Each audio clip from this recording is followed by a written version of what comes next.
আসসালামু আলাইকুম। এখন আমি যাচ্ছি মূলত আমাদের পানবরজে। আজকে গত শুক্রবার থেকে প্রচণ্ড বৃষ্টি আর বাতাস হচ্ছে, দেখতেই পাচ্ছেন যে বাতাসের কি চাপ এখন। আর এই অতিরিক্ত বাতাসের কারণে পানবরজে পর আর কি কস কেটে যায়, মানে যেগুলো বড় হয়ে যায় ধরা হয়ে যায় না, সেগুলো আর কি বাতাসে কাত হয়ে যায়। কাত হওয়ার পর আর কি ওইগুলো না ধরলে পরবর্তীতে নষ্ট হয়ে যায়। এই জন্য আর কি এখন আমি যাচ্ছি আমাদের এই বরজটায়। এখানে মোট 18 পিলি পান বরজ আছে আমাদের। আর কি গিয়ে দেখতে হবে, যদিও পর ধরা আছে, বা তারপরেও আর কি আসলাম, যদি কিছু পর পরে ওইগুলো ধরতে হবে। আর যদি না ধরা হয় তাহলে আর কি নষ্ট হয়ে যাবে। আর এই যে সামনে দেখতে পাচ্ছেন, এটা হচ্ছে আমাদের কাকার বর। আর বরে যাওয়ার রাস্তাটা কেমন মারাত্মক সে তো দেখতেই পাচ্ছেন। মাঠের মধ্যে আর কি কাদার পাক পার করে আমাদের বরে আসতে হয়। আর এই যে এটা হচ্ছে আমাদের কাকার বর। এই বরটা মোটামুটি ভালো। আর সামনের ওই পাশে মূলত আমাদের পান বরজ আছে। আর এখন যেহেতু মাঝখানে 3 থেকে 4 দিন আবহাওয়া খারাপ আছে, মানে বৃষ্টি হবে আবার সাইরে যাবে। আর এখনকার বৃষ্টিটা খুব একটা জোরে হচ্ছে না, যেহেতু বাদলি। আর এই বৃষ্টি পান বরজের জন্য অনেক উপকার। আর এর আগে বরে যারা সারখোল দিছে, আর এই সারখোলের উপযুক্ত কাজ হবে এখন এই বৃষ্টির জন্য।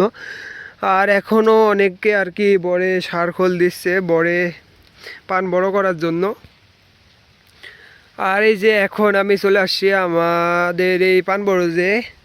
দেখতে পাচ্ছেন যে বরের অবস্থা। আর এই যে এখানে 2-1টা পর মরছে, এই যে দেখতে পাচ্ছেন যে পর মারা গেছে। যদিও এই বরে পর তেমন একটা মরে নাই, খুব অল্প সীমিত পরিমাণ। আর ওইটা হচ্ছে বর বান্ধার পর 2-1টা পর মরবে, এটাই স্বাভাবিক। আর কি এবারে যেহেতু আমি এর আগে পর ধরে গিয়েছিলাম, এই জন্য এখন তেমন কোনো পরপরই নাই, দেখাই যাচ্ছে।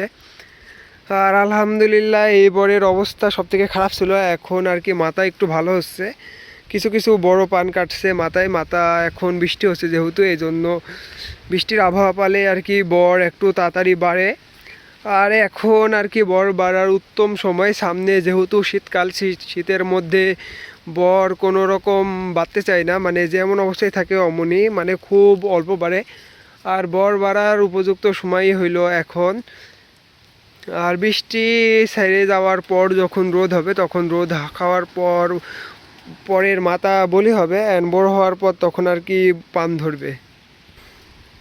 অ্যান্ড এখন আমি বরে আসার পর যা বুঝতে পারলাম, বরে তেমন কোনো পরি নাই। সীমতে আকারে 2-1টা পর পড়ছে। এই যে দেখতেই পাচ্ছেন যে এখানে একটা পর কস খাইয়া গেছে, এমন আর কি পিলিতে 2-1টা করে পড়ছে। আর এগুলো এখন আমাকে ধরতে হবে। আর এই যে এটা আমাদের সামনের পান বরজ। আর এখানে মোট 18 পিলি পান বরজ আছে আমাদের।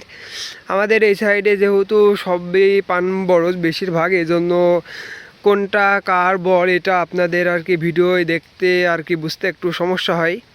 বাট আমাদের কোনো সমস্যা হয় না, আমরা যেহেতু প্রতিনিয়ত ওই বরে আসতে হয়, আমাদের কাজ করতে হয়।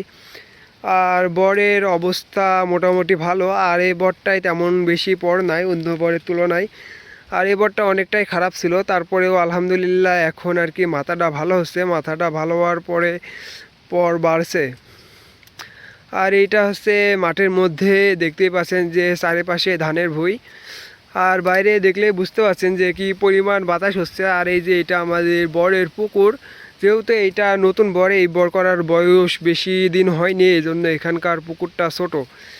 আর এই যে এখানে বেড়া আর কি নামে গেছে, যেহেতু এই পাশের পানি এখান দিয়ে নামে, এই জন্য মাটি ভেঙে যাওয়ার কারণে এই পাশে হচ্ছে বেড়াটা কিছুটা নামে গেছে। আর আমার এই বড় যে আবার সার মারতে হবে, অল্প কিছু আমি সার দিব।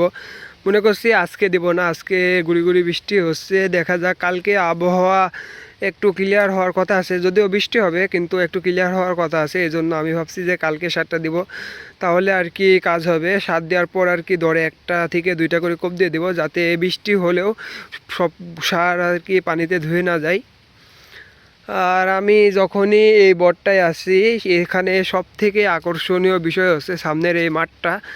আর কি যখন এই মাঠটা দেখি অনেক বেশি ভালো লাগে, এই জন্য আর কি আমি আপনাদেরকে দেখাচ্ছি। যদিও এর আগে আমি আপনাদেরকে এই বরে যতগুলো ভিডিও করছি, প্রত্যেকটা ভিডিওই এই মাঠটা দেখাইছি। আর এই যে এটা হচ্ছে বাগান। বাগান আজ থেকে 3-4 দিন আগে কুবাই দিছে, কুবাই দিয়ে সার দিয়ে দিছে যাতে গাছ মোটা হয়। আর কি গাছের বয়স অনেক, আমাদের যেখানে ওখানে 18 পিলি বড় আছে ওখানেও গাছ ছিল। দীর্ঘ 9-10 বছর রাখার পর মোট আমরা 13 কি 14 হাজার টাকা দিয়ে বাগানটা বিক্রি করে দিয়েছিলাম। মানে বাগানে তেমন কোনো লাভ নাই বললেই চলে। আর তারপর ওখানে বড় করছি আর কি 7-8 বছরে মানে যা বাগানের টাকা হয়েছে ওইটা আমাদের এক সিজনে মানে ওর থেকে ডবলেরও বেশি টাকা হয়ে গেছে। এই জন্য আমরা আর কি বাগান কাটার পর ওখানে বড় করছিলাম। আর এই যে দেখতেই পাচ্ছেন যে ধান কতটা সুন্দর হয়ে আছে, অনেকটা বড় হয়ে গেছে। আর এখন দেখতেই পাচ্ছেন যে কি পরিমাণ বাতাস হচ্ছে, এই জন্য আমি পথ ধরতে আসছিলাম। আর সবাই আমাদের জন্য দোয়া করবেন, আমাদের পান বড়র জন্য ভালো হয়। আর সবাই ভালো থাকবেন। আসসালামু আলাইকুম।